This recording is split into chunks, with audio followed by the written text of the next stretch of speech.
Blog Talk Radio. Paranormal Review Radio.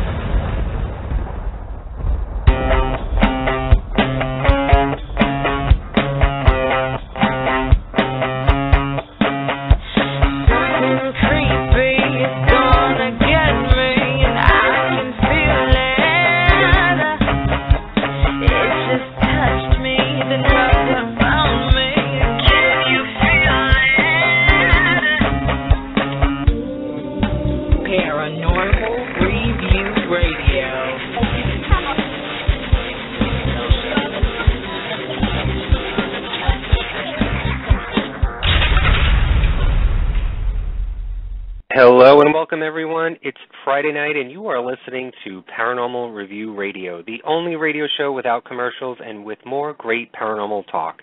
I'm Anthony Agati in New York. And I'm Lucy Liebfried in Chicago. Are you ready for another Paranormal Friday night? We are so happy that you can join us. We welcome all of our regular listeners and those of you who have tuned in for the very first time. Now, if you have a question for our guests, or about the topic tonight, feel free to ask us in the chat room, or you can call into the show at 661-244-9831. We will try to get to you as soon as we can. Don't forget, you can always send us an email with future topics that you'd like to see on the show, or if you just want to say hi. Our email address is paranormalreviewradio@yahoo.com. And last but not least, check us out on our Facebook show page and on our YouTube channel for more information on the paranormal and upcoming shows. Okay. The year was 1862. The Civil War had just begun, and 5 men stumbled upon what is now called Sumter, Oregon, 7,000 feet above sea level, as they were on their way to the infamous California gold rush. It was only by chance they discovered gold while panning the creek and decided to stay and continue to find the wealth and to achieve the American dream. As the mine was left abandoned when the hype of the gold rush dissipated, the allure to discover lost or forgotten gold appealed to one man, Larry Overman, and the quest for the search for wealth was back on again in the 21st century. But gold was not the only thing that may be forgotten in this old mine, as the mining crew came face to face with the spirit world. This event created what we now see on the SyFy channel and the new hit show, Ghost Mine, with paranormal investigators Patrick Doyle and Kristen Luman. Patrick Doyle is not only a paranormal investigator and a techie, but he's also creative director for an advertising agency in Portland, Oregon, and an author of several books, Edgar Font's Hunt for a House to Haunt and The Lair of Forgotten Bears. Kristen Luman received her BA in Paranormal Psychology and Human Development from Portland State University and is a certified hypnotherapist. Investigating an abandoned gold mine not only opens the door to paranormal possibilities, but also creates additional hazards like cave-ins and loss of oxygen. These brave investigators risk their lives to provide possible evidence and to further development in the paranormal field. I applaud their bravery and extreme efforts and wish everyone would join me in applauding their welcome to Paranormal Review Radio. Please help me in welcoming Patrick Doyle and Kristen Luman to the show. Welcome, Patrick and Kristen. We are so excited to have you on tonight. Hi, thank you. Yeah, thanks for having us. Hey, Patrick and Kristen. Welcome to the show. You know, I was pulled into this show from the start, not only because I think both of you guys are amazing investigators, but, you know, the idea of investigating a haunted gold mine is consistently, it's just brilliant. Now, many people never get the chance to investigate a location day in and day out. Would you say that the allure for the show is that it focuses on one location and maybe people begin to feel much more involved and part of that investigation? Yeah, I believe so. For Chris and myself, that was the allure because, like you said, most investigations happen at a location maybe only one night, 2 nights if you're lucky. But, yeah, Chris and I get to spend the entire mining season right there with the guys as stuff is happening. And it gives people kind of the chance to follow along themselves, do their own research, and, you know, really get to know who's in the mine, the miners, and really get to a sense of their personality and what they're like. Mhm. Mhm. Well, you know, I think our listeners are interested in both how you began, both of you, how you began this adventure in the paranormal. Patrick, can you talk about what pulled you into investigating the paranormal? It started when I was 7 years old, had my first encounter, and I was a latchkey kid at the time, so I'd come home from school, let myself in, and wait until my parents came home. So one evening I'm sitting there waiting, and I hear a noise coming from the basement. So I go to the door, and I open it and look down the stairs, and there was a shadow figure there. And didn't see any features, but I just kind of knew it was a man, and he was wearing a tall hat. But instead of running away, I actually took a step down the stairs towards it. And when I did that, the shadow figure basically disappeared. So ever since that point, I just questioned what was that I saw. And it wasn't fear, it was more, like I said, it was more just, I was just curious. And that's basically been my drive my whole career. Wow. Kristen, how about you? I've been interested in it since I was younger as well. I had the Ghost Club that I created in grade school, and at slumber parties I was always doing seances and light as a feather and stiff as a board. And even at that age, though, playing those games, I was always wondering, you know, are we really reaching, you know, some other space and time, or are we actually, this is our mind working and playing tricks on us, or just the power of our mind? So when I went to school, I graduated in psychology, but I focused on paranormal psychology, and it was there in those classes that I was really taught how to investigate. But I still come at it, and now I'm a hypnotherapist, but I still come at it as what is actually, you know, our mind manifesting, playing tricks on us, or what is actually, you know, an experience with something paranormal. You know, it's interesting. I think a lot of us started out with those games like that. Yeah. Well, can I ask you, how did both of you get involved with the show and the SyFy channel? Well, for me, I was just in the right place at the right time. A friend of a friend knew the mine owner, and they were looking for like seasoned investigators, and introduced me, and was very interested, and everything just kind of fell into place from there. It was like, it wasn't something I really went after or was even expecting. It was a great surprise, and I'm thankful for it. Yeah. Kristen, how did you get involved? Well, Patrick and I had known of each other beforehand, and it was kind of Patrick that introduced me to it because he knew of my investigating style and how I went about it a little bit differently. You know, not only investigating the actual paranormal event, but also investigating the paranormal witness of the event. So he thought it would be, you know, a good match. Had you guys investigated before together? A few times, but I've never been part of a team. I've just kind of worked with people that I really respect and work well with, and Kristen was one of those people, so when this opportunity came up, she was the obvious person to call. Well, you guys are now in season 2, and you know your fan base is amazing. We got just in the promotion of this show tonight, we got so many people emailing and messaging us. One of our good fans and good friends, Cindy Jensen in New Jersey, she loves your show and talks about it all the time. But ever since the first episode of season 2, I can say this. I mean, we were all on the edge of our seats waiting to see what would be behind, you know, the sealed up area in the Eastern Tunnel. And Kristen, you mentioned in the episode a few times that you were worried about what paranormal activity may be stirred up once the men blasted the area, since it pretty much happened before. In your opinion, do you think it's more of the energy that the blast creates, or is it more of the act of opening up this sealed area that would stir the paranormal?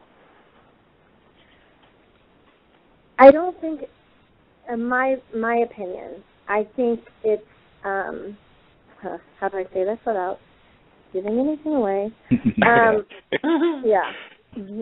Choosing words wisely. The blasting always seems to stir up the activity, which I consistently, warn the guys about. But it also is, they're blasting and we're getting more energy, but are we getting closer to what it is, the source? So I'm just saying that. Okay. Yes. In my opinion, that could be happening. Okay. Well, I mean, typically does that make sense? It does. I mean, I totally understand you can't go into too much detail.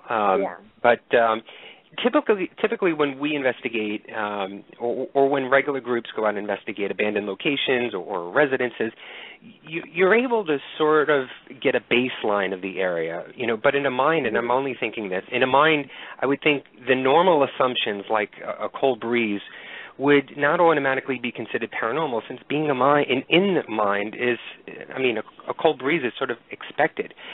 But do you find a lot of these differences or adjustments that are made while investigating a mine, or as opposed to, a sort of location above ground? Well, there are a lot of we had to make a lot of adjustments in this investigation. We had to basically teach ourselves and relearn how to investigate, because this is a brand new environment for investigating.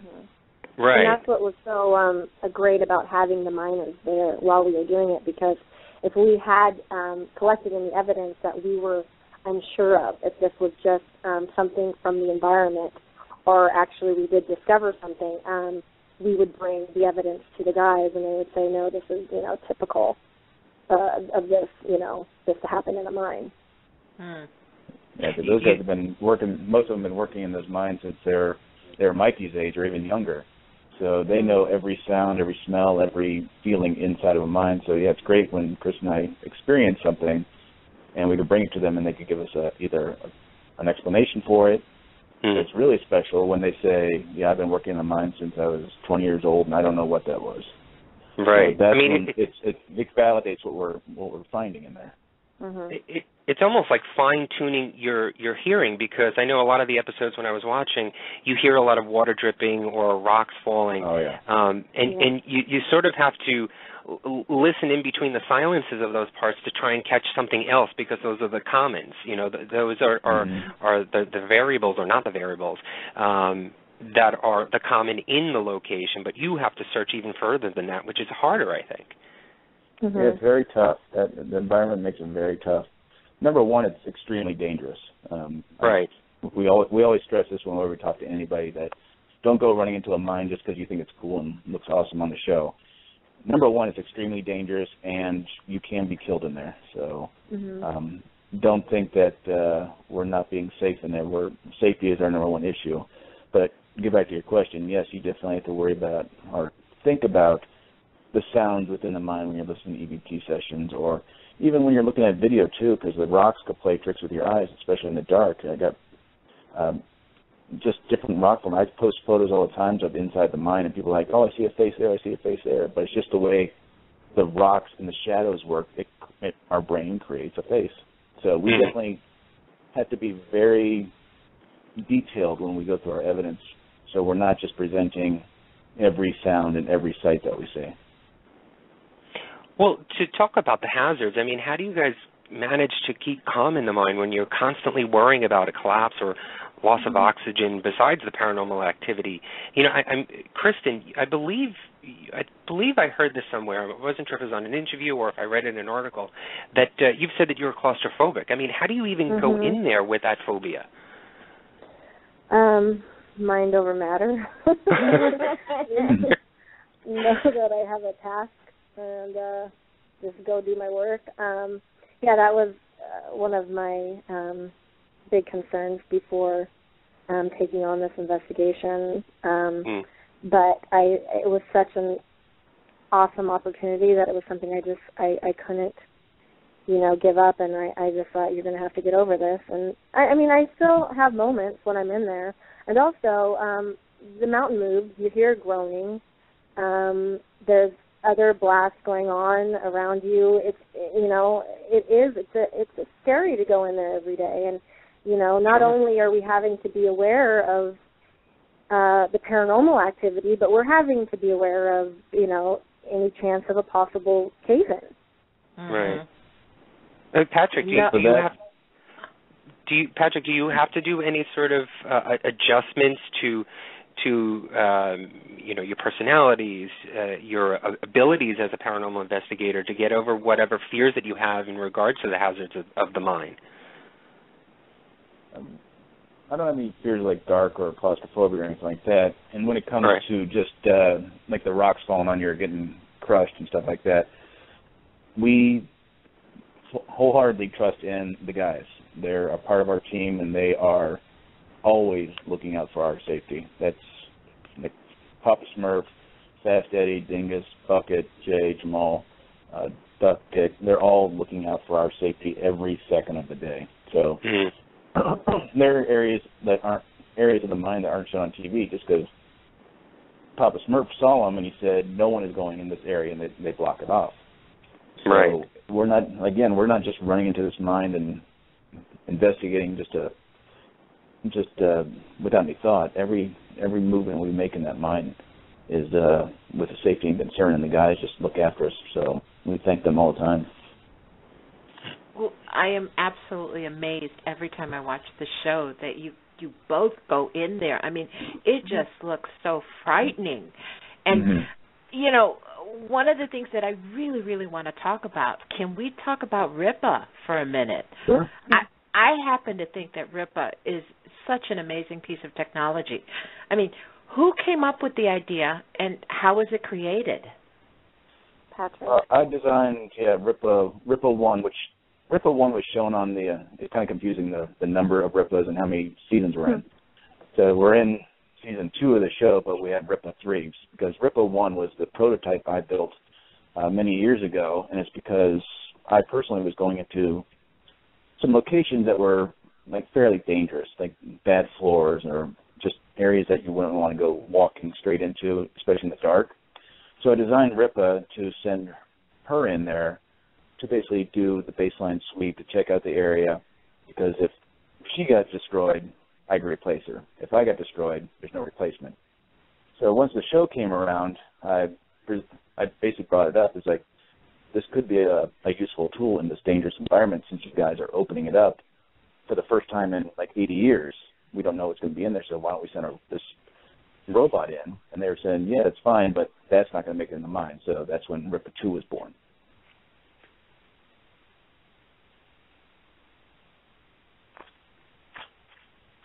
Nope. Well, I'm sorry. I think we may have lost Lucy.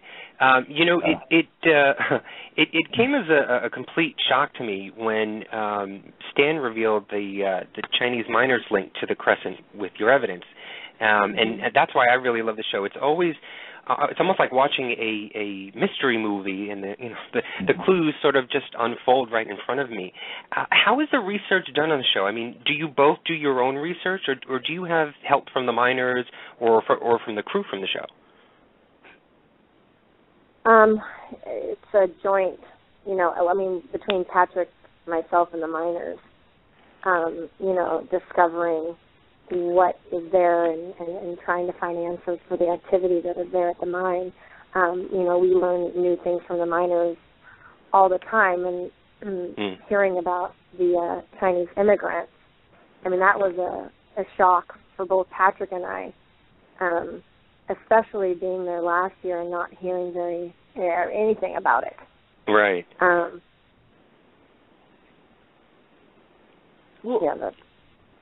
Well, Kristen, I watched one of your blogs on the SyFy website, and it has some great features on, by the way. But I love the way that you have educated us on things to look out for, or things that we should know, like the dangers of hypoxia or the false positives in paranormal activity. Was there ever a time in the mine that you thought you witnessed something paranormal, but in reality it wasn't because of the effects or the conditions in the mind, or maybe not even aired on the show? Mm-hmm. Well, there was, in last year's episode, I think it was the last episode where I can't breathe and I'm in back of the mind. And I'll still never know if that was a paranormal experience or it was because I felt like I was suffocating, or that was me being in the back of a mind in a very small place and not feeling comfortable with my surroundings. So that was one of the only real times that I have been very questionable on what was what. Any other time it's been pretty evident to me, because where it becomes confusing is when you rely on your own perception. And that's why I really, appreciate Patrick and the technology he brings and the equipment we use, because that to me is a lot more reliable than personal experiences. Mm-hmm. Because, we can make ourselves afraid. We can see things, that aren't there when they, really aren't there. Right. Because of fear. Fear does a lot of things to us. And so it's nice to be able to rely on the equipment and have that there at hand. So if I am feeling lightheaded or, I think I might see something or feel something, if I'm, looking at the oxygen meter and see that our oxygen is really low, then I know that this could be actually just a product of the environment. Mm-hmm. Well, Patrick, has anything ever happened to you along those lines? Have you seen anything that could have been, a result of the conditions as opposed to something paranormal? Yeah, all the time, really. It's like, because the way we're only in there, we're in the pitch dark, and the only thing lighting our way is our headlamps most of the time, and it throws shadows around. And you definitely have to just look at everything a little bit more intently and make sure you're not just seeing something. Like I said, you can see faces in the rocks, shadows move as you move, or if I don't see Kristen move her headlamp, and it casts my shadow on the wall. So you just have to be more aware when you're inside the mind. So that's what we really notice when we're doing these investigations. Be aware of our surroundings, and also be aware of what we're seeing and hearing, because we can't let our minds play tricks on us in there, because it's a very easy environment to lose your head. Well, this new season of Ghost Mind, already shows some great evidence and some real advancement in finding out the history and possible links to the evidence. The EVPs so far have been so awesome. Patrick, is there one piece of evidence that sort of stands out amongst the rest so far in the season? I'm not asking about anything that we haven't seen on the show, but anything within second season or even the first season that immediately makes you believe right then and there, 100% proof that there is a haunting in this mine? I believe it's the EVPs that we capture, because when we are, and a lot of the EVPs that we've caught, and there are a couple of EVPs that we caught aren't on the show, just because of time limits and stuff like that. They can't show everything. But we've heard some pretty amazing voices and responses that Kristen and I can't explain, and we've had direct responses, and we've had what sound like residual haunt responses. So okay. With all of this, we definitely believe that there's something in there. And it's like we said in the first season, we believe that it's more than, it's not just one thing. It's a lot of other stuff is happening in and around that mine. Kristen, is there anything that stands out? Was it the EVPs for you as well? The EVPs, definitely, but for me, it was the figure that we caught in the back of the mine towards the end of last season. That, to me, kind of confirmed what I thought something, was definitely back there, and it confirmed that for me. I would think so. Yeah. We get to see the reactions from the miners when you present it to them, like Jay and Papa Smurf. But do they believe in the paranormal, and would they continue the mining if you, like, say, Kristen, if you told them that they would be in grave danger from paranormal activity if they continued? Well, I did last year, and they still went in there, so Yeah. Apparently I think they listen, and I know they respect our opinion. Their job is a dangerous, hazardous job. They block out those dangers every day when they have to go into that mine. So I think it's the same thing with our, warnings of possibly paranormal danger.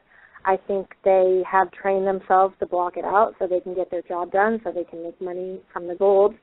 And I think they just, listen, and they appreciate what we're doing, but yet they have to make money. Right. Right. Well, that gold fever just seems to be a real driving force with them. Mhm. But it is. It's why they're there. That's how they support their families. So they, like Kristen said, they need to just focus on the task at hand. Well, you know what, both of you lived up there in the mountains for both mining seasons, and I want to ask you, what has it been like? I mean, Kristen, you're like the only female in the bunch. Has it ever been totally uncomfortable at any time? Yes. I mean, I want to know. I mean, that's the main thing that I've been thinking about. It's like, oh, my God. Trying to find places to change. Eddie and I actually, in one of the miner shacks, he kept saying it was his changing room, and I kept saying it was my changing room, and that was kind of the joke we had between us. But, just trying to find privacy, and that was a bit difficult. I grew up with all boy cousins and an older brother, and I think that's sort of what saved me for this investigation, because I'm used to being around the guys and I'm okay with it. But yeah, it was challenging at times for sure. Patrick, I mean, what was it like? I mean, what was it like to live in a mining camp? Well, Kristen and myself, we actually live down in Sumter. Yeah, we didn't actually live there. Yeah, okay. Only the guys live in the camp. So Kristen and I had to commute to work every day. So. Okay. But we're still there for, long hours. Yeah, so there was times where we saw the sunrise plenty of times over those mountains. So, but yeah, our home bases were down in town. Okay. So, speaking of the town, so what does the town of Sumter think about the show and about the paranormal investigating? I mean, are they welcoming, or do you have a lot of denial, or is there any kind of pushback on you being there? I think it's mixed. Yeah, it was mixed. Yeah. But it was very, what I loved about it is that people really love to share their own stories, and they were, for the most part, I think, excited about us being there. And, people, towns members who own bars or restaurants there, always had a story to tell us about their own experience, which gave a lot of insight to our investigation. There are, when Lucy and I were doing research for the show, not only we did research on the show and you guys, but we also did research on ghost mines and what comes along with not so much ghost mines, but even just gold mines and coal mines. And superstitions and folklore always came up on the web. And, a couple of these superstitions were hilarious, but some of them came across and said that, if a redheaded female traveling to mine, if you sort of, I guess, came in contact with a redheaded female traveling to a mine, you're going to die, or the Tommyknockers, or even there was one that said, if a green snake bites you, you will laugh yourself to death. I mean, have you both taken any credence to any of the superstitions surrounding Crescent Mine, or found any reasons why these superstitions were created in the first place? Oh, yeah. Well, if you ask the old-timers, you always listen to the Tommyknockers, so that's really something we actually do is pay attention to. That's just pay attention to your surroundings, really. It just became the Tommyknockers from that whole thought of just be safe in the mine. If something's falling on you, get the hell out. That's the Tommyknockers telling you to get out. And all these legends and superstitions, they actually come from overseas, because that's where all the miners basically came from back in the day. Right. Like the thing with the women, redheaded women especially, that's a Danish superstition because the Danes were overtaken by a bunch of. I'm losing my story. I think it was by the Welsh, and it's like so there was a lot of redheaded women there. So it's basically when you see redheaded women coming, that means death is coming. There's also a story that I heard that if you saw even, I don't know if it was so much so as a redheaded female, but it was more so if you ever saw a female at the mine, it meant that, or it sort of alluded to the idea of death, because the only time a woman was ever at a mine was either to pick up their husband or their loved one that has died in the mine. Mm-hmm. Yeah, and that's why you don't want them up there again. It's just to claim a body. That's it. Right. So you mix one, having women up there, and two, that woman being a redhead, and Krista had a great time. Well, I was going to say, did that affect her welcome? Yeah, completely. I mean, it was the first day was very intimidating. I thought, oh no, what have I done? Can I leave? Patrick, can you call somebody else?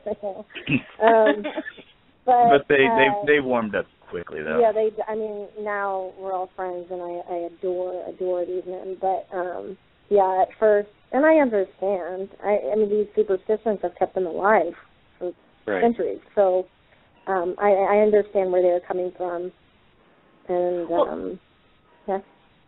It's pretty obvious. I mean, watching the show, I mean, it looks like that your relationship with the miners has really developed into a friendship. Mhm. Yes.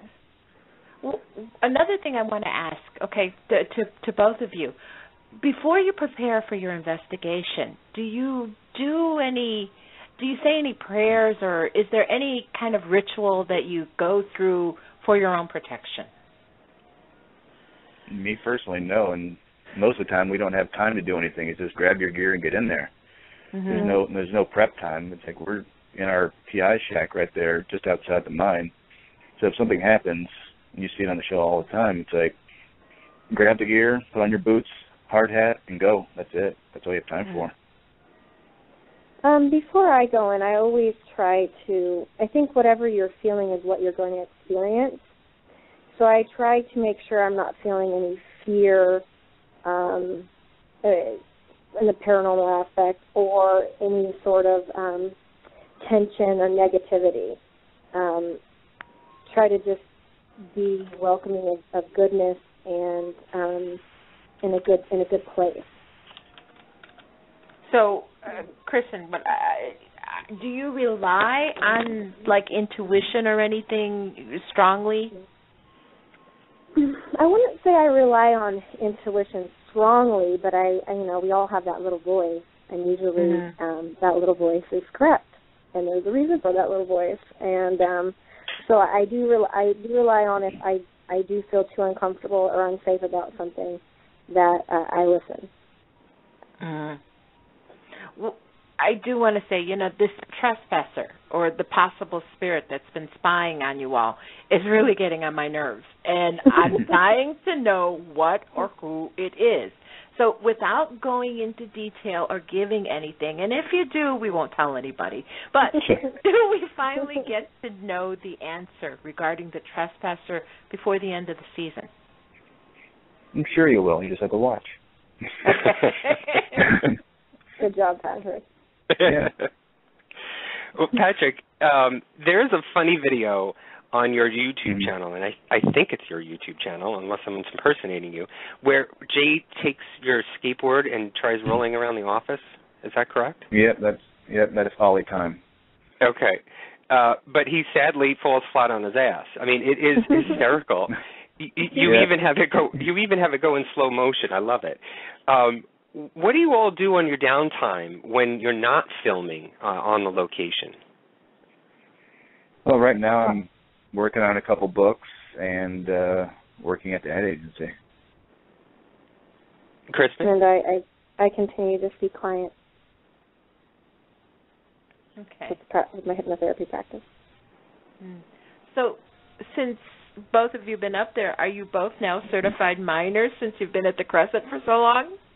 Yeah, we had to get certified. Went through all the training, both classroom and on the mine. It was countless hours, bunch of quizzes, tests, and all this other stuff. So, yeah, Chris and I are certified miners for the last 2 years. Awesome. Yeah, I never thought I'd be able to say that, but I'm a certified miner. What do you both hope to achieve with the Sci-Fi show Ghost Mine? Is there anything besides finding the paranormal evidence that you hope the show may accomplish for you personally or for the show's viewers? Yeah, definitely. Especially this year. Chris and I basically uncovered something this year that has been basically swept under the rug for over 100 years, and only a handful of people know it, and we're very proud of the season because we finally get to basically put it out in the light so everyone's going to know what happened. Kristen, is it the same feeling? Yeah, I mean, I'm really proud of the work that Patrick and I did this season. Very, very proud of it. I also, do this for myself because it's incredible field research for me to see on a day-to-day basis how, first of all, an environment affects a group of people mentally and physically. And then also you add the paranormal component into that and see how that affects them over a period of time, even their day-to-day lives and their work. Right. So for me, this is an awesome experience and experiment for me to be able to see this because in paranormal psychology, it's difficult to be able to go on location for this long.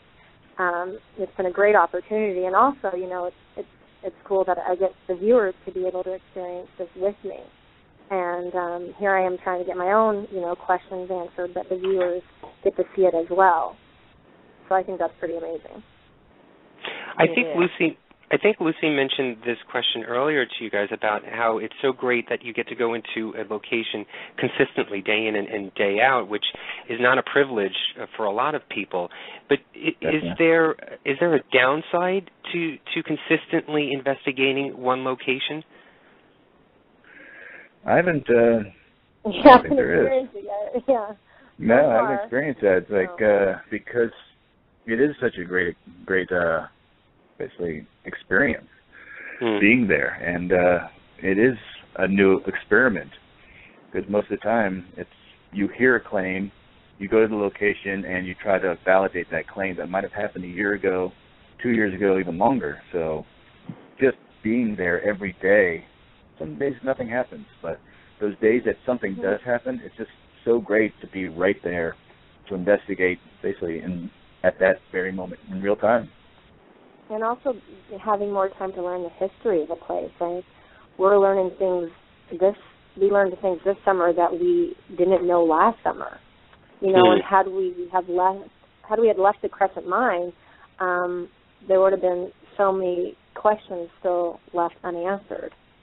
And so that's great for us to really be able to take the time and try to find out why, find out all the different possibilities and why there may be paranormal activity. Yeah, 'cause you got to remember that the whole town burned down in 1917, and with that, all the records. So, right, Chris and I, with all our research, going to the museums, going to the library, just talking to everyone we possibly can talk to, we're uncovering a lot of the history that was forgotten and lost. Do you get to? I'm sorry, Lucy. Sorry. One more question. Do you guys? You go into town and you go to these locations to do some research. Do you ever? I don't know if you have that intuitive nature to feel spirits or feel paranormal, but I know there was that hotel. I think it was in last week's episode that you went into. I think it was in search of for the Chinese miners. I forgot the name of the hotel now. Guys are grand. That's it. The Guys are grand in Baker City. Right, and that hotel, I read upon it that it is notoriously haunted, or there's a lot of paranormal claims within that hotel. When you go into locations in town, do you feel that the paranormal is around you? Do you feel, or have you ever had a chance to investigate anything? I don't necessarily get feelings. Yeah. I just know, this would be an interesting thing to look into. This would be an interesting place to look into, but and perhaps we get to. Yeah, because it is an amazing building, just inside out. So first you got to just soak it all in, just the beauty of the place with the ironwork and the wood and the stained glass. So right. And then, and during our visit we were focused on meeting Greg Noakes and getting his information. So at that moment we weren't thinking, let's do an investigation in this great place, even though we knew the stories. Well, that's one of the things I wanted to ask you about. Watching the show is I'm not only intrigued by the paranormal activity, but it's the history that you guys are bringing forth about the whole area. So, it seems like the mind itself, it does have paranormal activity. But I'm really curious about the area, the mountain itself. Are you finding that there's, Patrick, you went to one of the graveyards that was up there. Are you finding activity all over this mountain? In the locations that we've gone to and that you've seen on the show, yes, it's we're finding a lot of stuff has happened, and it could just be because of the history of the town itself and the tragedy that's happened, and the mining community back in the day and how dangerous of a job. It's dangerous now, but just imagine how dangerous mining was 100 years ago. Right. Sure. And all those miners, some of them died up in the mine, some of them died on the road down to the from the mine, some died in the hospital, which is now the B&B. Those guys, they hung out at the local bars there. So everything is connected, and we've just been lucky to have some great investigations. I remember watching the video of your first drive up there. Just the drive itself looked like it was scary. Yeah, that road is crap. Oh, yeah. That was yeah, that was... Because it's switchbacks all the way up from Sumter, so by the time we get up there, it's at 8,000-foot elevation, and it's pretty steep drop-offs there. They showed it in the last episode, how steep the hill is just off the cook shack, and the photo didn't get it justice because that's a really steep drop. If you tripped over that berm, you're going to have a very bad day. Yeah, even Graybeard said that was the worst road he's ever driven on. Yeah. Well, that really does mean something. So you guys are making that drive pretty often then. Daily, up and down every day. Sometimes twice. Well, you know what, guys? We have had a blast having you both on, and this show is absolutely awesome, and you guys are so brave. So I want to ask, what's next for both of you? Patrick, you mentioned that you're working on a couple books. What can we expect from? Well, I write mostly young readers and children's books, so I'm writing the next one in my Edgar Fawn's Hunt for a House Haunt series. It's book 4. I have a science fiction novel that's out called Next Rest Stop Earth. I have the children's book, The Lair of Forgotten Bears, coming out, and a lot of people are now asking me, when am I going to write a paranormal book for adults? So it's in the back of my mind, but right now I have these books for kids first. So that's my true love, telling these stories and getting them out there for young readers and children. Any plans to market Ripa? The great thing about Ripa, I meant to mention earlier when we were on the topic, is that actual miners and mine bosses in Stan's position are basically saying that every mine in the country and the world needs a Ripa, not for the paranormal aspect, but just for the safety of it. Right. Because the way you show it, it was on the show there, that if something goes off, like dynamite doesn't go off, they have to send somebody in. It's still they're still doing that. They're still sending people in to check stuff out and bar down and all that stuff, make sure that the ceiling's not going to collapse. So if every mining camp had a Ripa, there'd probably be less accidents out there. Wow. Yeah, I mean that's pretty obvious. I mean when you see the capability of this technology, I mean it is so amazing. It really is. Yeah, I mean even without any of the paranormal attachments with it, I mean that machine. And I'm surprised you say that, Patrick. That nobody has. Not so much nobody has created anything like this, but nobody has been able to put this into the mining caves and tunnels for safety reasons for the miners themselves. I mean, that is dangerous work when a blast does not go off and somebody has to go in there to check to see why or remove anything. I can't even imagine being that person doing that. Well, maybe that's something that comes out of the show. Is maybe mining camps will start seeing Ripa and ask for one. You never know. Maybe this will, I hope so. Hopefully change things by just having on the show. That'd be a great thing. Right. I want one. Well, Kristen, what do you have planned? Is there anything coming up for you? Just continue with my practice. I love being there up on the mountain, but I also, really love helping people. So just continuing to do that. And, when I'm there investigating, I really don't have time to see clients, and I miss it. So just catching up on all of that. I'm sure you have a notebook full of just my diagnosis. I'm waiting to see that one. You kept it from me. I'm sure it's like you have 2 notebooks full. Patrick did this today, and this is why. Kristen, have you evaluated Patrick? Oh, yes, and he is. Today, Patrick climbed up on the cave-in after I told him not to climb up the cave-in. Yeah. Today, Patrick went up here when I told him not to go up there. Right. So will we be seeing a tell-all book on Patrick? Yeah, I'll be the first one to buy it. I can't say it in front of him. I can't admit to it now. Yeah. Well, you know what? Besides going to SyFy.com, where can our listeners go to find out more about you both? Maybe Facebook or any personal websites? I have my Kristen Luman Facebook page. That one I talk about the show, but I also bring in a lot of stuff about hypnotherapy. And then I have the Kristen Luman Ghost Mine Facebook page, which is I just stick to questions and talk to people about what's going on with the show. And Patrick, where can we find you?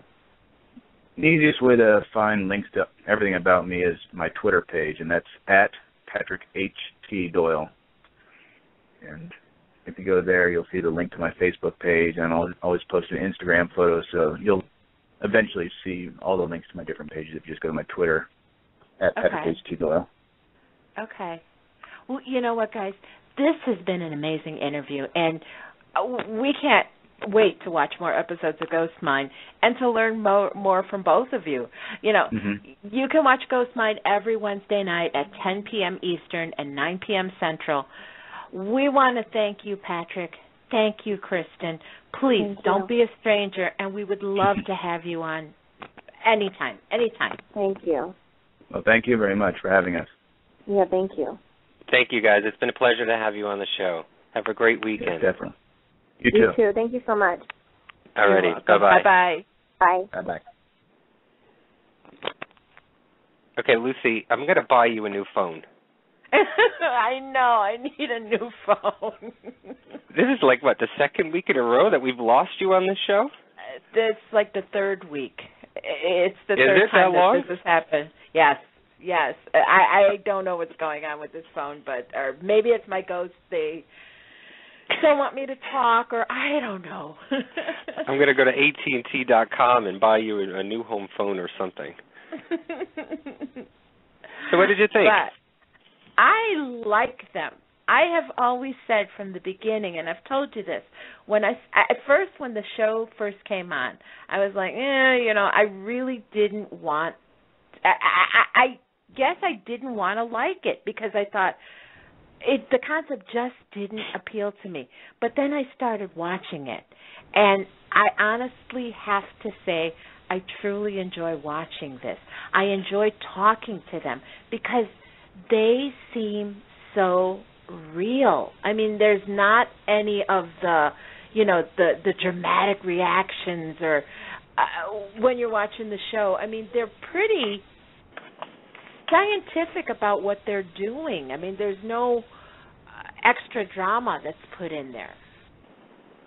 Yeah, I mean, I think it was just, and I may be speaking incorrectly, but it's in season 2. I'm not sure if it was the second episode or the third episode, where Patrick, when they both went in, Patrick and Kristen both went into the tunnel. I think it was the Eastern Tunnel, or the ballroom. I think it was the area what they call the ballroom now, where they put into this area. They had a camera set up on a tripod that was set on, I don't know if it was an egg timer or some sort of timer thing, that spun the camera around the room, around the space. Mm-hmm. And the camera would snap a picture, I think it was after every 30 seconds or 60 seconds, and they left that camera in overnight. And I said, what a brilliant, simple idea. I mean, I'm sure there are other groups out there that have thought of that and do that.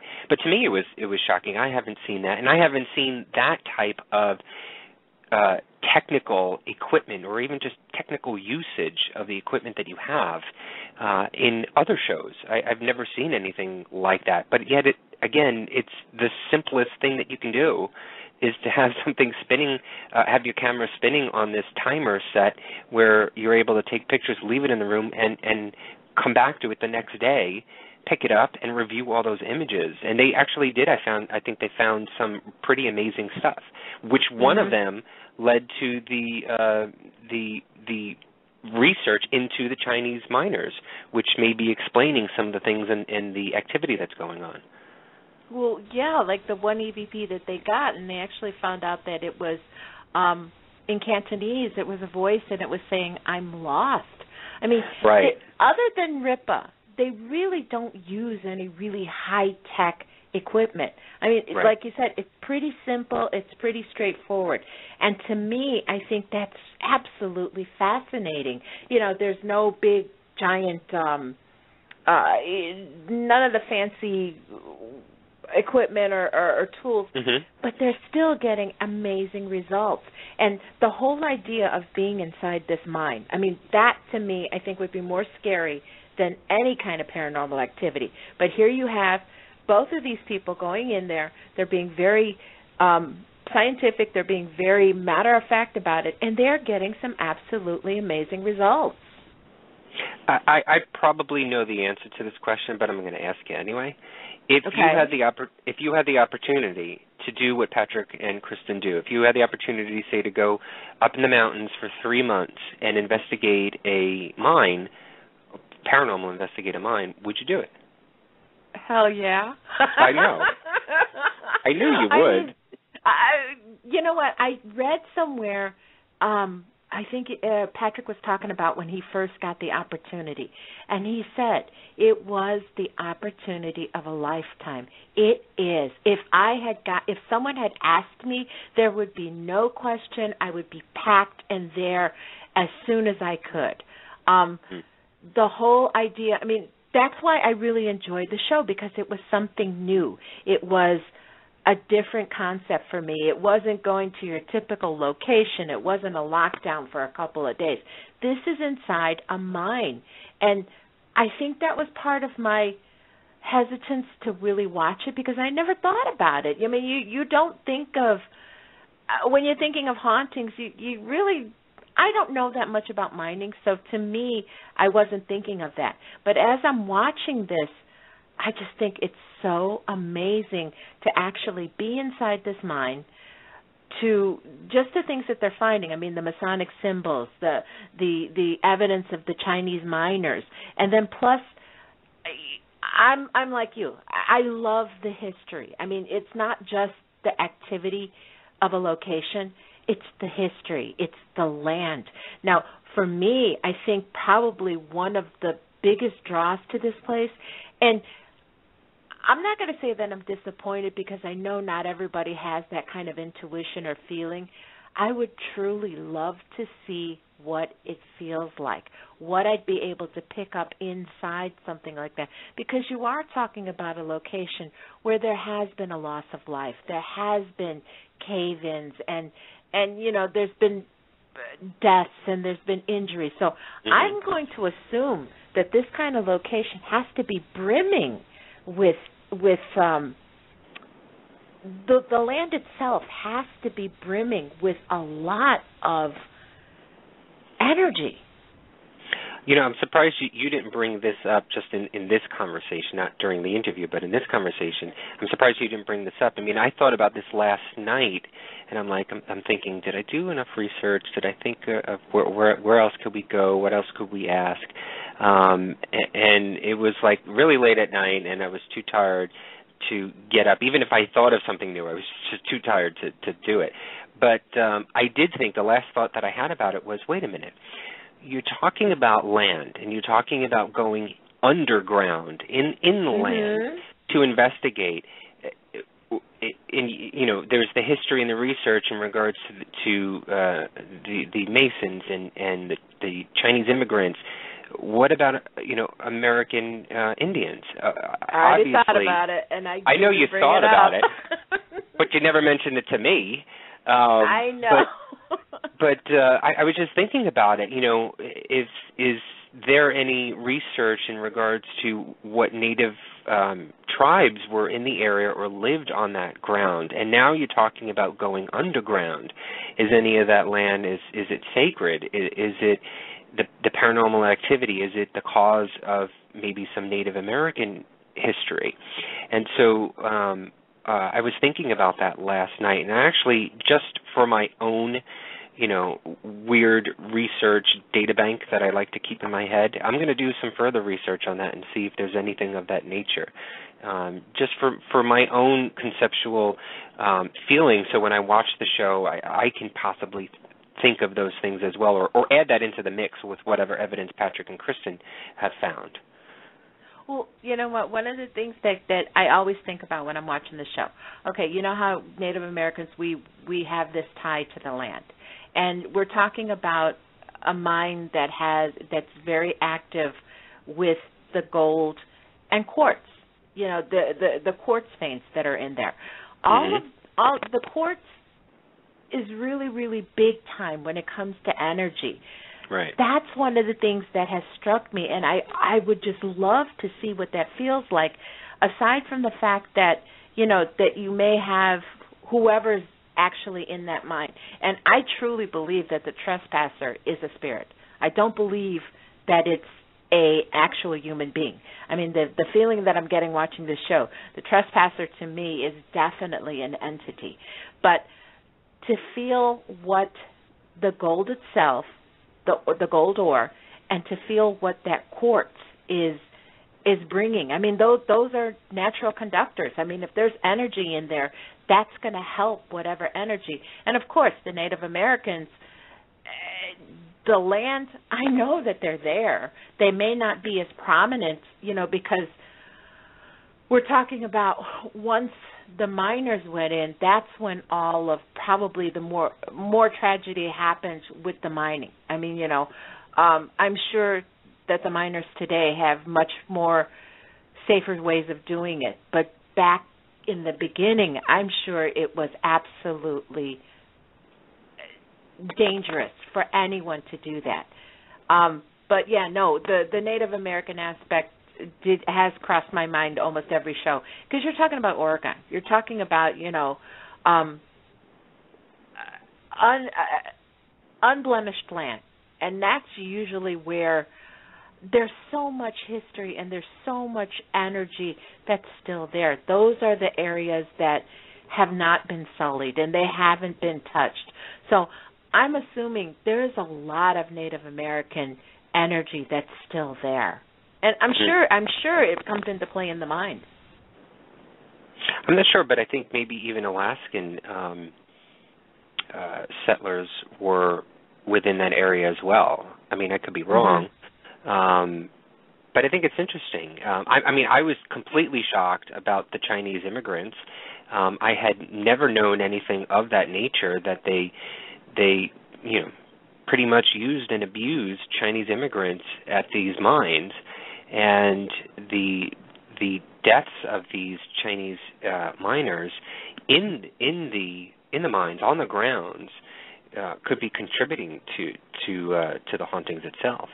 But I wanted to talk about one topic, going back to what we were talking about, the question that I asked you about, would you be interested in taking 3 months out of your life and investigating a mine or a haunted mine. Typically the allure of paranormal investigating is, sort of hopping from one haunted location to another. It gets interesting. It's a different scene. It's a different view. You're pretty much physically searching and investigating something new every time you're out on an investigation. But what Patrick and Kristen do, they're pretty much there every single day for I think it's 3 months, and investigate one location. Sometimes they're in an area probably for a pretty long time before they blast through another tunnel or before they find another pathway that they can get through for the miners themselves to mine, and then also for Patrick and Kristen to investigate. But do you think that the possibility, and here I go, this is me going, I always debate both sides of things, but do you think that consistently investigating a haunted location, if you're going into a location, and typically, like when you start a new job, okay, let me give you this as an example. If you start a new job, everything is fresh and new. You're looking at new sites, new offices, new walls, new people, new things, surroundings, all of that is all new, and it pretty much wears off after like the second or third week. You start to get acquainted with a lot of the things. You feel a little bit more comfortable in the space itself. And so your mind and your eyes and your ears, your senses pretty much basically tend to get more comfortable in an atmosphere like that, and therefore you're not keen to seeing things out of the ordinary as much.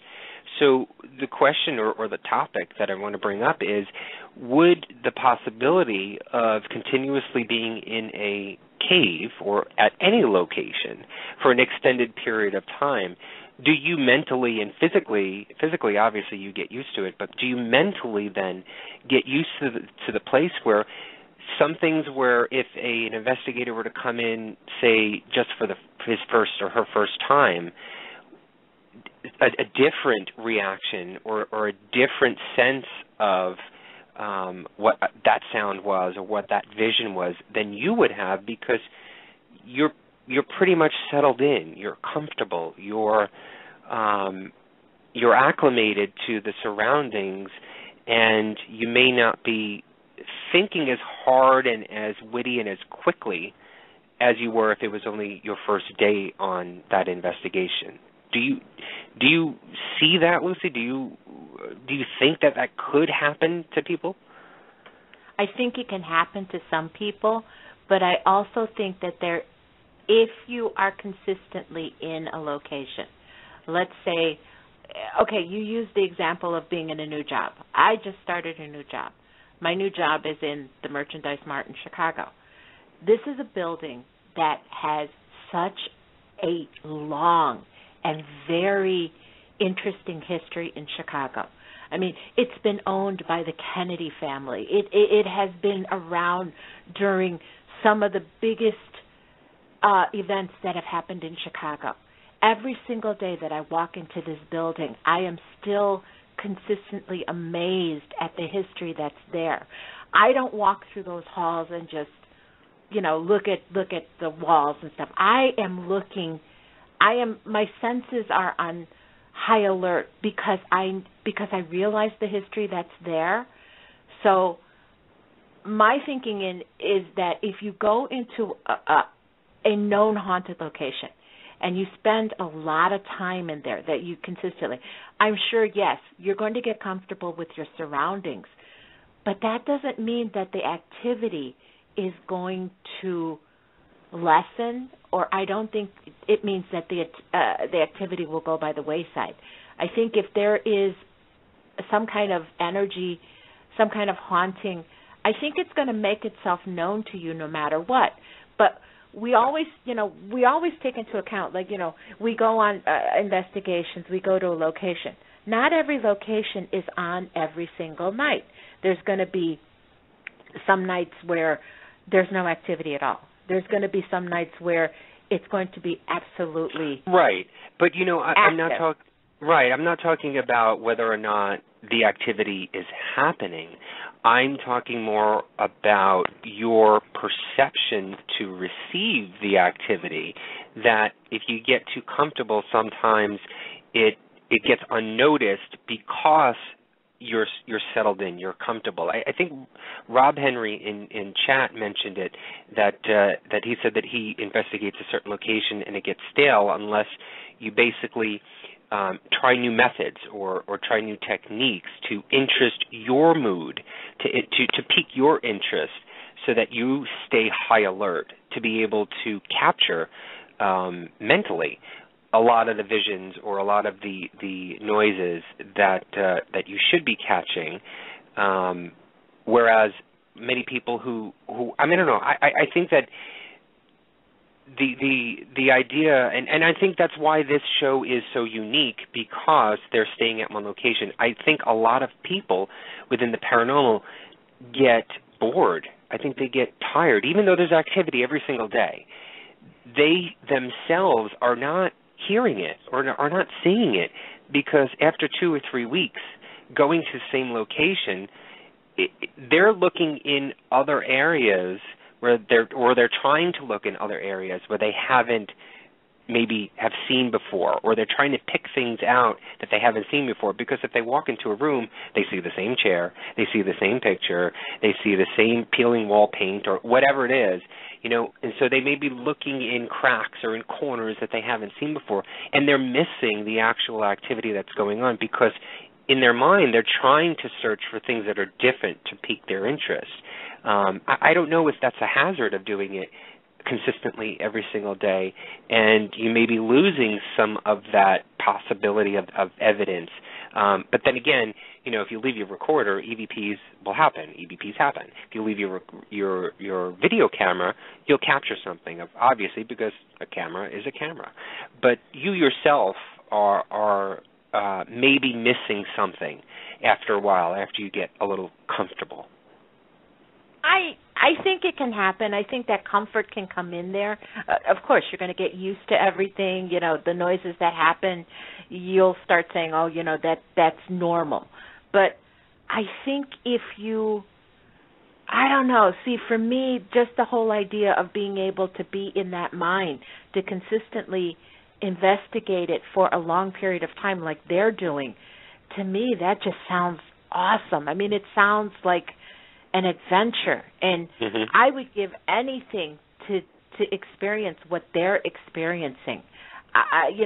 To go in that mind, and you're learning it. You're learning the noises that are in there. You're learning, and think about the miners that have been in there. They consistently work inside that mine. They're working every single day. They know the sounds. They know every nuance that's happening. But I think if you have the mindset, okay, I am going to investigate. I think the mindset that Patrick and Kristen has is different than the miners. The miners are going to work. This is their job. They're going in there. They have a job to do. Same thing as Patrick and Kristen. They have a job. They're going in there. They're investigating. But I think the mindset of searching for that evidence makes the difference. Yeah, I think you can get very comfortable. I think you can get very used to your surroundings. But I can't picture getting bored of a location. And I don't know if that makes sense for anybody else, but for me, myself, I can't picture that. Not so much bored. I mean, that is a harsh word that I said. And I certainly didn't mean it in that manner of being bored. But let's just take, for instance, and Lucy, you know this location. I'm not going to mention it. We've gone to, and Rob Henry, again, I mean, he's got some great points on here in the chat room. But he also mentioned, too, about switching out or bringing new people on board, sort of like, the new blood or the newbies to the location. To me, that would excite me even more when you bring somebody new to a location that you've been to several times. Now, we've been to a location several times, and we are going to be going back to this location for a special live investigation show coming in November. And the only reason that I was interested in going back to this location was because we're actually going to be bringing some new people to this place. And if these new people were not going, I don't think I would be that much interested in going there. Yes, if I had the opportunity, I would definitely go. I'm not saying anything negative about the location itself because the place is 100% haunted. I know that. But, and I would love to capture more EVPs in addition to what we've captured already in the past. But I think, for me, seeing a new location, discovering a new location, brings on more of an excitement along with the possibility of finding the paranormal. But going back to this location that we're going to go back to in November with new blood, new people, is getting me excited about it. You know, I think that is where I'm sort of getting at. And I think when we go there, I'm going to be able to see probably a lot more, or be open to receive a lot more than I would have if, say, it was just you and I going to that same location again. You know what I mean? Well, it's a fresh eyes review. We're bringing people that have never been there before, and I think through their experiences, I think that's going to heighten our own experiences, and I am very, very excited about it. Yes, I would jump at the chance to go to this location anytime, but yeah, what you're saying, to have someone new go there, I am excited about that. I want to see what they see. So it's not so much investigating the activity that I know that we'll get and that I know it's there. I want to see their reaction. It's almost like I want to investigate, but I also want to watch. I want to see how they react, how the activity reacts to them. Because we've got probably, new reactions, okay? So the activity that's there, the spirits that are there, they're obviously, I'm hoping that they will react different to them, to the new people, than they would to us. I think I can put it in a simpler metaphor or explanation of it. Everybody has a favorite horror movie or favorite scary movie, right, that they probably have watched 50,000 times, right? For me, it's Silence of the Lambs. I love that movie. I can watch that every single day. I love it. I know what happens next. I don't care. I love it. I love the movie. But if I find someone that has never seen Silence of the Lambs and they want to watch it with me, do you know how excited I would be? Do you know how much more intense watching that movie will be just for me? I mean, I don't care about the person who's new at watching it. Do you know how much more excited I would be because here I am now being with someone who is experiencing something for the first time that I've experienced 50,000 times before, but now it's heightened even that much more. And I think that's the feeling that I think going back to a continuous location over and over again, if it was just me watching that movie over and over again, yeah, I get an enjoyment. I can take the movie and have a pleasurable experience and whatever and be happy at the end of the movie. But having someone come in with me would make it that much more interesting. And I think that's what I'm sort of getting at with location. I would love for myself to watch a new scary movie or a new horror movie that I liked, that I haven't seen before. Yeah, that would pique my interest. I would love it. And I crave that all the time. I wish they would start making better horror movies. But that's what I'm looking for, is the next new horror movie that I'm going to fall in love with. I guess that's where I'm sort of getting at, or I'm sort of alluding to the idea. Not that anything is wrong with consistently going to a location. I just think after a while you get too comfortable. You may get too settled in, and things that you feel may not be there anymore, or the perception that you're feeling. Even your intuition about some things may get convoluted some way because it's become comfortable in your mind's eye. No, I understand. And well, for me, it's Casino. I could watch Casino anytime. I've watched it probably 50 times, but to watch it with someone who's never seen it before, I understand that. And that's what this location is. This location, honestly, this location feels like home. I mean, we've been there. I understand it. I know what's there. And don't get me wrong, every time I have gone in there, it has been good, and it has been, each time we've gotten something new, and for me, each time is different. But this is going to be a little bit more exciting because it's sharing that experience with someone new, and I think that's part of why we investigate, to find these things and to be able to share it, and to get someone who hasn't been through it. I think that's awesome because we're sharing what we've experienced, but we're also seeing someone experience it for the first time. I just like seeing other people scared shitless. I love that. I love it. I mean, I even loved going through, the made-up haunted houses that you go to for amusement. Those don't scare anything out of me, but I love to look around and watch and look behind me and see people frightened on the floor, peeing in their pants. I love that. I love it. I know. I'm sick, well, right? I'm hoping that it doesn't get to that point, but it will be exciting to see that wonder, And I'm not saying that the wonder is gone from me, but like you said, we're used to it. We know what to expect, and to see somebody who hasn't been there and to see the reaction, that's going to be fun. Somebody just today, actually, at work was telling me. Or asking me if I've ever gone to Times Scare, which is and Lucy, I took you there. We didn't go in, we went in the place, but we never went through it. It's a haunted attraction in New York City, in Times Square, and it's called Times Scare. It is a haunted house, but then they also have a bar, and they have food, and there's this crazy, insane magician that does these weird sort of Chris Angel type of stuff, really crazy, weird.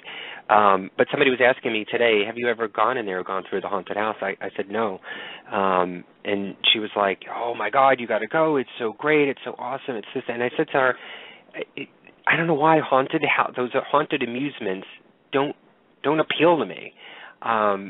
She said to me, to the real thing. Well, I know. That's what she said to me. She said, you've seen the real thing. You've heard the real thing. I said, yeah, I don't think it's so much that. I don't know. It takes a lot, first of all, a lot to scare me. And if I know I'm going into a place that's already automated and is filled with actors, it's in my head already. I've never been able to enjoy a haunted amusement. I've never been able to. And that's what I think always appealed to me in the paranormal, because I always wanted to be frightened for real. And the idea that can happen boggled my mind when I went on my first investigation, or learned that I was going to be going on my first investigation. I'm like, really? I'm going to a place that has real ghosts, real spirits, real whatever? And, that got me excited. That got me so thrilled. And it made a mark on me that continued to this day. But that's what I've always been searching for, and I never liked going to a haunted amusement because I knew it was fake. I laughed. I never, was scared. I always laughed when I went through them because I thought it was funny. Or I would critique them at the end of them and say, they could have done that better. They could have done this better. I don't know. That's the way that I feel about that. Well, okay. I can honestly say that I don't get scared. You know me. Almost nothing really scares me. But the closest that I did get to it was the apprehension that I felt when we first were getting ready, when we said we were going to go to Vileska. That month before we went there, Yeah, Oh. that's exactly the place where if I die tomorrow, I'm happy. It was like the month before we went, I could not contain myself because I was so looking forward to it. I mean, after all the stories that you hear and after everything, all the experiences that you read about, when we said we were going to go to Vileska, that was like, oh, I can't wait. I cannot wait. I want to see everything negative that they had talked about. I want to see, I want to feel, I want to experience, and that was probably the most apprehension that I had felt. I was wavering back and forth between, feeling like, oh no, we shouldn't go, and to, I can't wait to get there. And I'm telling you, I mean, to this day, that's the location that it didn't disappoint me. It did not disappoint me. And see, now that's the place that I would like to install myself for 30 days and see what it'd be like. Oh, yeah, I can live in that house. If I can buy that home, I would. I'm telling you, I didn't want to leave. No, but I'm just saying, for some reason, just knowing the history of that place and the sadness and the children and all of that attracted me to try and help. When I hear stories of that nature, I always think that I can help. I'm not a spirit healer or anything like that, but I have that sense in me that I want to help, because when children are murdered or killed or die at a young age, it always breaks my heart. And so the idea of being in a home for an extended period of time, indefinitely, the idea of hoping that one day I can help these people or these children, that I think that would be a constant mission for me. That I would love to do. That I think I can see myself doing day in and day out. I think maybe because it really interests me. And I think that's why I give kudos to Patrick and Kristen in the show Ghost Mine, because I think that they have the stamina, they have the strength, the courage, the bravery, the ingenious mentality to go through those mines day in and day out, whereas other people may think that it becomes monotonous after a while. They've been doing this for 2 seasons, and they still seem that much interested as if it was their first day. Well, I'm not going to lie. I'm jealous. I'm jealous of the fact that they get to do this. But getting back to Vileska, what we were saying, I mean, it's not just the house and it's not just the children and the connection that I made there. It was what happened to me in the basement that really, really sold me on this place, that I would love to go back there. I would live there. I would stay there just because of the experience I had in the basement. Just that connection right there. And that was something totally unexpected. That was not something that I had any intention of finding, but it happened. And that's what I think, that's the mystique about going to a new location, that you really don't know what's going to happen, that you really don't know what kind of connection you're going to make, if any. And that right there, what happened to me in the basement, and just to give everybody a heads up, I went into the basement and I actually connected with a Native American spirit. And it was the first time that I ever really could say that I had made a connection. And it affected me greatly. I mean, I was in tears. I could feel the sadness, the sense of being lost. But just that experience right there was something that had never happened to me before. So the newness of that experience just surpassed almost everything. And don't get me wrong, what we experienced upstairs in the home with the family and the children that were there, because I know we made a connection with them. What happened to me in the basement, that was amazing. That was amazing to me. I mean, that's even better than going to Bobby Mackey's and the connection I made there. I mean, we've had some amazing things happen to us in Mackey's, But as far as Vileska goes, to me, that so far has been the trophy so far. And I know that there's more. I mean, I know that there's other locations that we've never been to. And sure, I'm looking forward to finding a new location. But in November, as you said, this is a location that we've been to, and we know what's there, and we've had some really good experiences. But this is going to be a little bit different, and this, I think, is going to be fun. It's going to be a lot of fun. After this show, I'm going to call Wanda Kay, and I'm going to tell her that you said that Bobby Mackey's was not as great as Vileska. She's going to like me more. She's going to like me more. Wanda's my girl. You can't, I'm sorry, And besides, I have a very close connection with the entities in Bobby Mackey's, okay? So, Yeah. So, what do you've watched, I didn't watch all of season 1. And I'm not sure, did you watch all of season 1? Yes, I did. Okay, and I think you've watched pretty much all of season 2 so far, maybe except for I didn't watch last last week. So I didn't get a chance. So, knowing what you know already, what do you and knowing the discoveries that they've found recently with the Masonic and the Chinese immigrants and everything else, what do you think that? And they sort of alluded it to the interview that there's something that is going to be revealed that they didn't want to, I guess, go into so much detail. Yeah, they didn't want to spill beans in regards to when I asked about the blast and if it was the energy from the blast or if it was the actual opening of the space itself that would lend it to more paranormal activity. But what do you think could be revealed at the end of this season? Honestly, my feeling is that I really feel that it's the Chinese miners. I really believe that there's something just from the history that's being uncovered and the treatment of the miners. And remember, these poor beings were being used as, cheap labor. I'm sure that they were not treated in the best.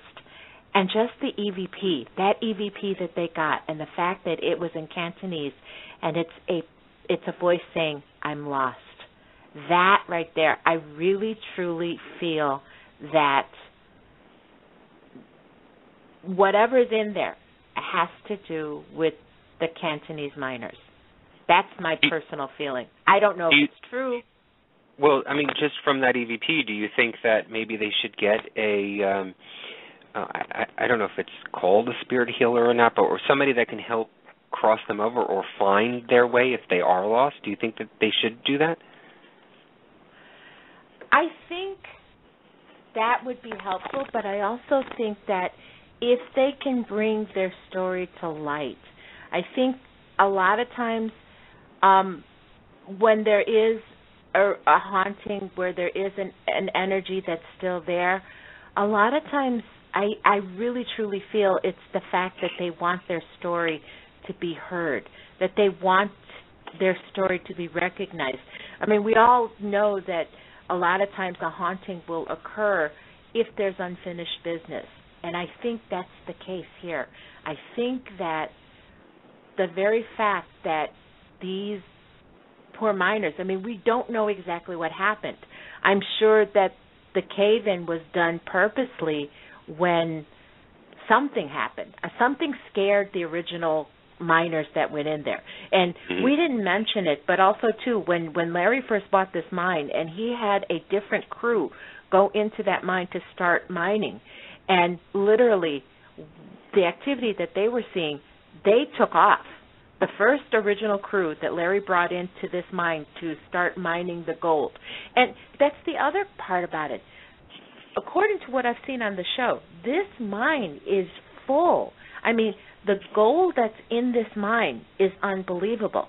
So there's something that has stopped mining of their. For some reason, the gold that's in there, it's been hard for anyone to get it out. I really, truly hope that this crew can get the gold out, and I truly hope that they can do it without harm to anyone. And I'm very, very grateful that Patrick and Kristen are there to help them along. But I'm telling you, my gut feeling is telling me it has to do with the Chinese miners. It really does. And that trespasser is not a human on this side. That trespasser is someone from the other side. Yeah, I think it is a spirit entity. But one of the things, and Lucy, I during the research of this, I actually found out something. I could have asked Patrick and Kristen this, but I didn't want to put them on the spot. But also too, I don't think they may have the knowledge of it yet. But then again, it's on public records. And doing research, I actually found that Larry Oberman, who is the current owner of the mine, is selling the mine. And it is up on Trulia.com on sale for, I believe it's $2.5 million. And so he's selling the mine. Now, I'm not sure why he's selling it. Maybe it's the result of what happens at the end of Season 2.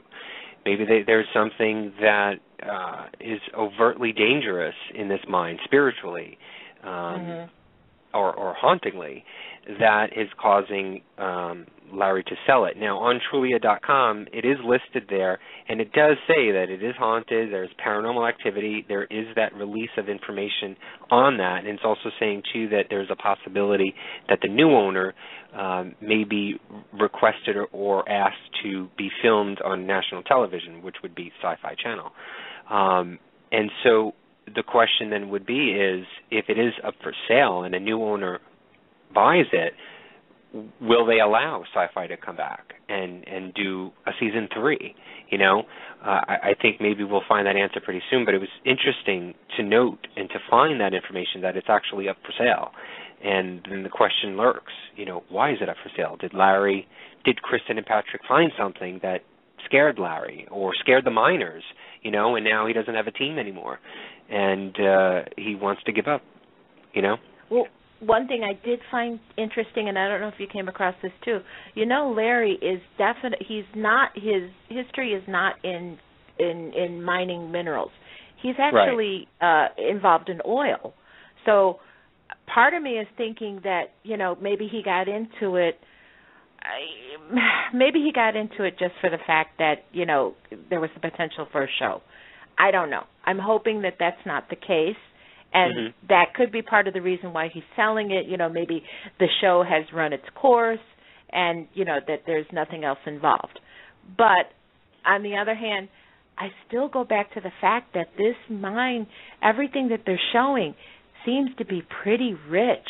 Why would someone sell a mine with the potential of that much payday in it if there's not something extremely negative? Well, there.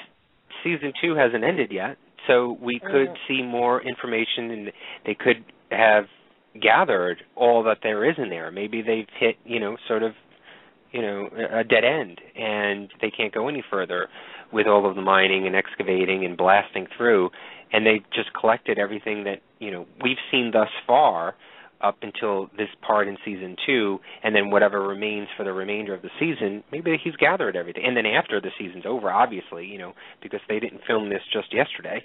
So, they probably have continued on even after the filming had stopped for Season 2, and they've come to a close. They've come to an end. They've gathered everything that's in there. I don't think we can speculate that he may be leaving the riches and the gold in there that he knows of. Maybe he's leaving it open and selling it to someone else to see if they've got the tools and equipment to go further or to go in a different direction, It's a lot of money and it's a lot of hard work to mine. I don't know. I'm not a miner. I've only seen it on television or read about it in books. But it's hard work, and to have a good team, first of all, the good team that Larry has right now, I think is excellent. I think they're all great guys, and I think they do their work absolutely well. But that's rare. There's a lot of infighting and the greed that goes on between the men in typical mines. It gets either too much for them or it becomes too greedy, too mischievous, I can't think of the words right now, but it becomes every man for themselves in there sometimes, and you know, they see dollar signs and people go nuts a little bit. So, well, you know, Larry got lucky, and he's got a good team, but who knows what could have happened afterwards? Maybe there was a breakdown of the team, and that's why. Or maybe, again, he collected everything that he saw in there, and that's why. But then again, I can't confirm. I mean, this is up on Trulia.com, and it is a real estate website. And so I'm assuming this is true, unless this is somebody just put up a false ad, but I can't see how that can happen. You know? I don't know. Well, I can break open my piggy bank and maybe I could do a down payment. You just need $2,499,999. Right. I would be happy just to go and sit in there and just, I don't care about the mining. I just want to go sit there and just investigate. Like I said, I'm truly jealous of them. I mean, the opportunity that they have to do this, it's a different location. It's a different kind of investigation. And I would give anything to be able to do something like that. Debbie's got $9 to pitch in. If we ask all our listeners to send in $1, let's see if we can get $2.5 million. I'd love it. Oh, Connie's got 23 cents. Here we go. Big spender, Connie. We can have a telethon, a radiothon. Yeah, exactly. Let's buy the Crescent Mine. Well, before we get on with the rest of the show that we do, I did want to mention something that was just confirmed recently with Lucy and I, and we wanted to share with all of our listeners, our faithful friends and family out there in Paranormal Review Radio Land, that we have been on the show for, I think it'll be 2 years. Lucy, you know the date. Is it October 22nd? It's October 21st. 21st. I should know that. I don't know why. Yes. So we'll be on the air for 2 years, October 21st. And we are going to have, again, another anniversary show that we normally do. This time it may be something very interesting, which we're not going to say right now. But what I did want to reveal and let everybody know is that Lucy and I and Paranormal Review Radio and all of you listeners out there and all of you fans and everybody in chat and everybody listening on archive, because we consider you part of us, part of the show. You are part of Paranormal Review Radio. And we wanted to let you know that Paranormal Review Radio, has been nominated for a Paranormal Award. It is in radio show, I believe it's Radio Show Excellence or something like that, for the Paranormal Awards, which is conducted and hosted by Cece Carroll, or Cece Huntress, as she is known in the paranormal world. And for 2014, Paranormal Review Radio has been nominated. And so I believe the awards or the award show, it's a huge show that they put on in New Hampshire, I think it is. I think it's in May. I'm not sure about the date or anything like that, but they're compiling all of their nominees as we speak right now, and they've already listed on their website. I think you can Google the Paranormal Awards or CC Huntress, the Paranormal Awards, and you'll probably get the website, and you'll see our nomination listed there for radio show. So I just wanted to say congratulations, first of all, to you, Lucy. And, congratulations. And I wanted to say thank you to everybody that listens to us every single week. I cannot believe or even fathom the idea of how many listeners we have and how many fans. I mean, again, I always say this all the time. We always see, the people in chat see the number that's there, but that's actually not the true number, because there are other ways that people listen to us. And so the fan base that has, quadrupled is not even the number since the first time we've ever been on air 2 years ago. It is I mean, in the thousands. It is amazing, and we truly appreciate everything that you guys have done for us, because the energy that we receive from you and all of the great topic ideas and the discussions and the on-call, on-air calls that we get from you guys with questions or ideas and topics directly on the show has been absolutely amazing, and it is what makes this show so great, and that's why we love you all out there who are listening. And so we want to thank you, and if we do win the award, we are going to accept this, not for ourselves, but on behalf of you guys out there, you loyal fans and friends, and part of the Paranormal, the PRR family that we've all grown to love. So thank you all. Thank you. Yeah, no, what started as just a little idea that we thought we would do a radio show, never in a million years did I ever think that it would grow to be what it is, and it's still growing. The people that listen to us are not just listeners. You guys are our friends. You guys are our family. And what we do every single week isn't for ourselves. We're not sitting here talking to become famous or to for us. It is simply, and the whole idea at the beginning was simply a conversation of like minds. And everything that we do, everything that we bring is always with the listener in mind. So thank you everybody for your support, for your love, and for just being there. I mean, you guys are the ones that drive this show, and what we do is nothing. We just simply talk and ask the questions that we know that you have, and you guys make every single week so much fun. Thank you. We've been asked many, many times to speak at conventions, paranormal conventions, to have table setups at, all these paranormal fests or, paranormal conventions. It's always the encouragement to try and promote whatever it is that you're doing. I don't know. I've never been comfortable with the idea of that. I love radio. I love talking to people. I love doing the research and sharing that with everyone. I'm not comfortable with the idea of parading myself and the name of the show around to try and gather more listeners, other than the promoting that we do on Facebook, just to inform people of the guests that we have or the topics that we're going to discuss on the show. I've just never been that kind of person to do that. And, maybe it's bad of me because I should get out there, and we should, Lucy and I should be there at the conventions to connect with people. But I was just saying this to you, Lucy, right, the other day? Yeah, you were. I was saying that, there's, and it's not an offense to anyone who's in radio or anything else, but if you're invited to a convention or to, a fest, a parafest or paranormal fest, whatever they're called, there's, millions of names for them out there, and they're all great.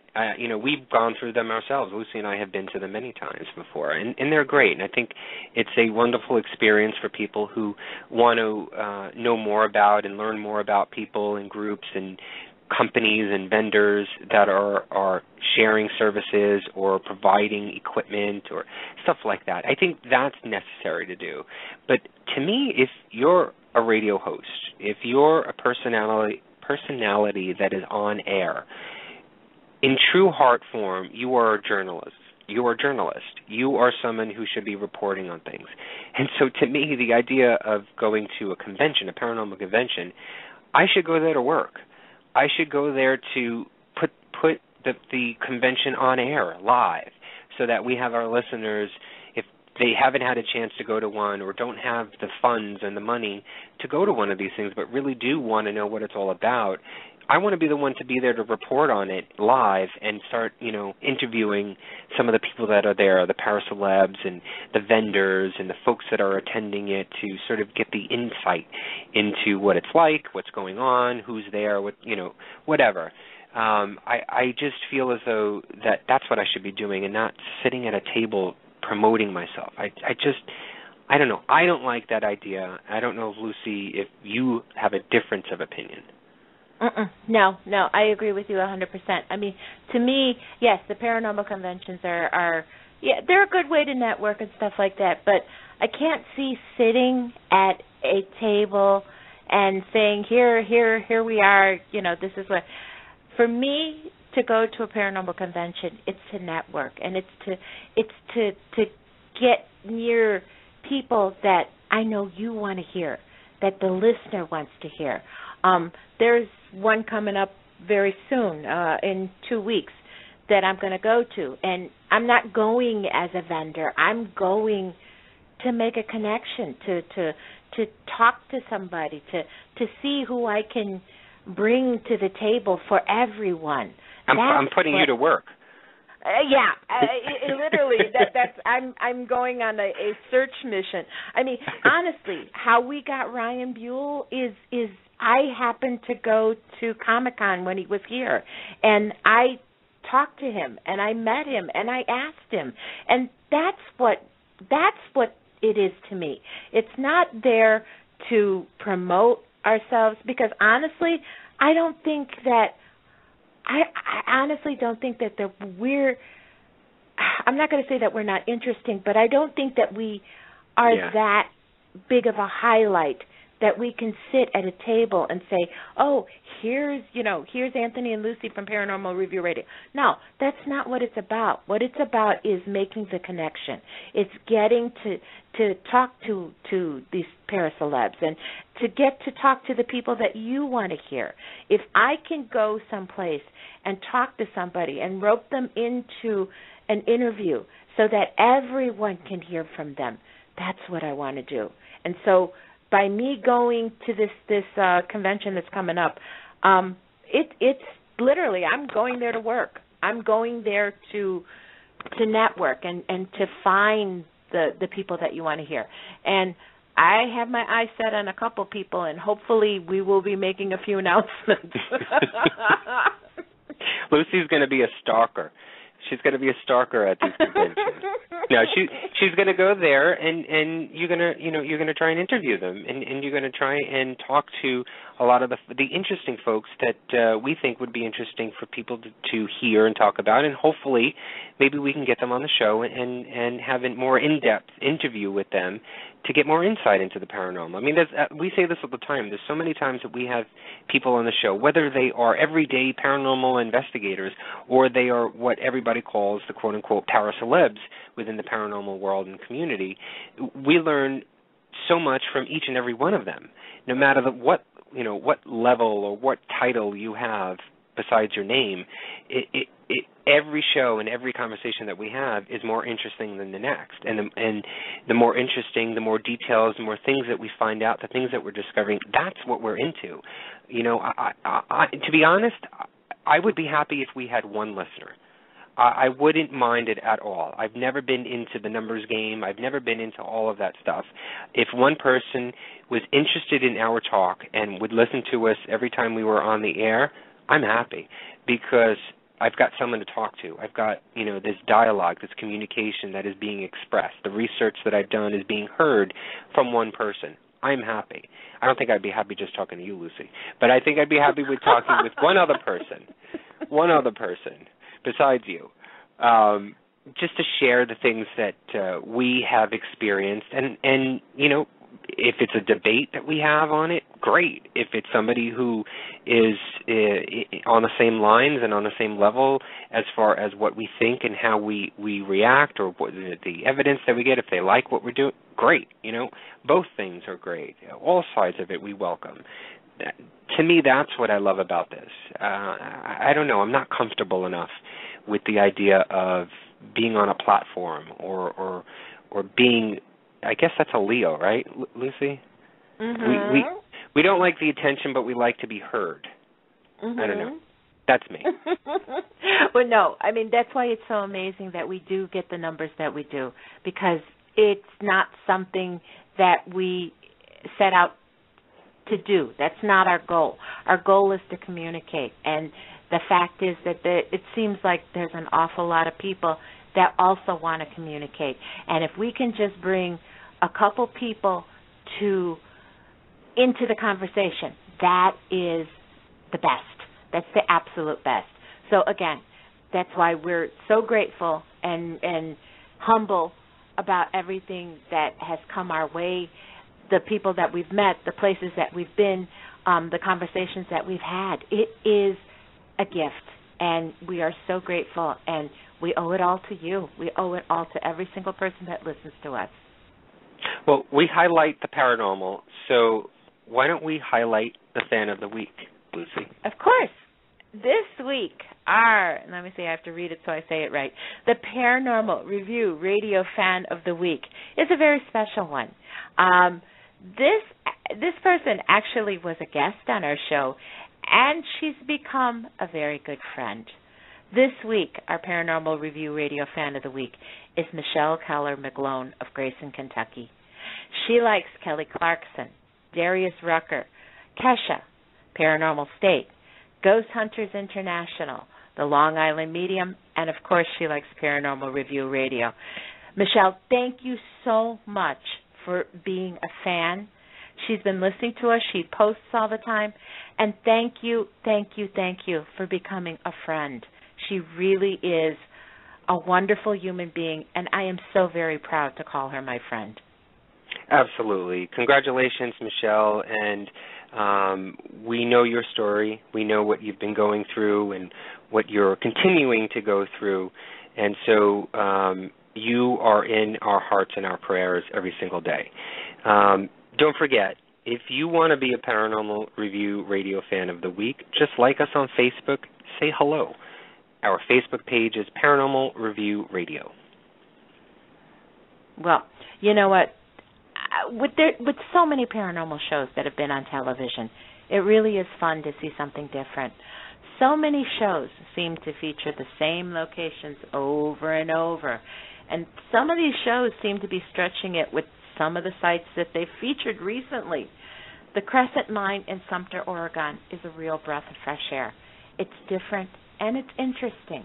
And even more so, Patrick and Kristen offer up some paranormal investigation without all the extras.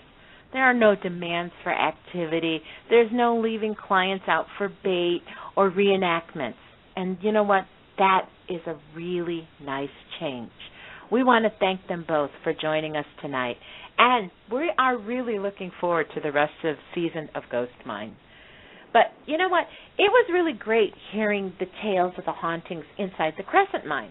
So now it's your turn. Do you have a tale of a haunting? Is there a ghost in your garage? Do you have a poltergeist in your parlor? Have you been awakened in the middle of the night by something? What story do you have to share with everyone about your own paranormal experience? Yes, folks, next Friday night is your haunting show. We're opening up the phone lines to hear your story. We want you to call us next week to share your tale of the ghosts and spirits that you've come across and the ones you'll never forget. Are you too shy to call in? You can email your story to paranormalreviewradio@yahoo.com. It's going to be a truly spooky night, and it's going to start the countdown to Halloween. We cannot wait to hear from you.